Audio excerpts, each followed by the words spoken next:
Hey, welcome to Savvy Moments. If you could be anybody and knew you wouldn't fail, who would you be?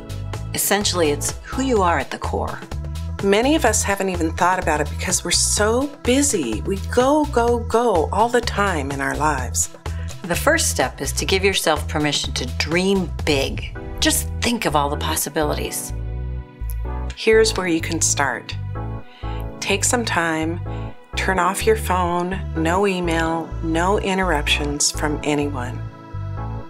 Then close your eyes and bring your vision to life. Feel it, see it, hear it, smell it. When you're in that space, then answer the question, who do you want to be? Who are you designed to be in this world? How do you want to feel? What's truly important to you? You're in a safe space with us. No one's judging you. So what are you waiting for, a formal invitation?